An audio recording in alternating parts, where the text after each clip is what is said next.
ఆయ మా జాతిపితకు నోటీస్ ఇస్తారని. ఎవరికిరా నువ్వు జాతిపితవు? ఎవడు నీ జాతి? వినోద్రావు నీ జాత? ఎర్రబల్లి దయాకరావు నీ జాత? కుక్కడపల్లి కృష్ణారావు గారు నీ జాత? లేకపోతే తన్నీరు హరీష్ రావు గారు నీ జాత? నీ జాతికి పిత ఉండొచ్చు, మాకు మా నల్గొండకో లేకపోతే మా పాలమూరుకు నీ జాతితో ఏం పని? నీ జాతి ఏంది? నీ నీతేంది? నీలాంటోడు జాతి పితయి పెళ్ళ మొగుడు జోలి పెట్టుకుంటే కూడా ఫోన్ లేనే సన్నాసి నువ్వు జాతి పితవంటే ఎవడన్నా ఉంటే ఆత్మహత్య చేసుకుంటాడు, బాయిలో దుంకి చచ్చిపోతారు. సిగ్గుతోని తల వంచుకోవాలి. ఇట్లాంటి ఘోరమైన క్రూరమైన నేరాలు చేస్తే పోలీసు వాళ్ళు పట్టుకొచ్చినట్టు ఆయనకు ముఖానికి ముసుగు తొడిగి కండ్ల కాడికి ఇట్లా పొక్కలు పెట్టి పట్టుకొస్తారు. ఆయన ముఖం మందికి చూపియొద్దాడు.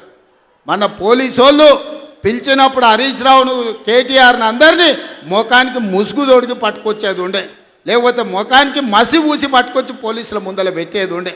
పోలీసు వాళ్ళు మంచోళ్ళు కాబట్టి ఏమనలేదు. మా జాతిపితకు నోటీస్ ఇస్తావా? మా జాతిపితకు నోటీస్ ఇస్తే తెలంగాణ సమాజానికి అంత ఇచ్చినట్టే అంటాడు. అట్లనే అనుకుందాం.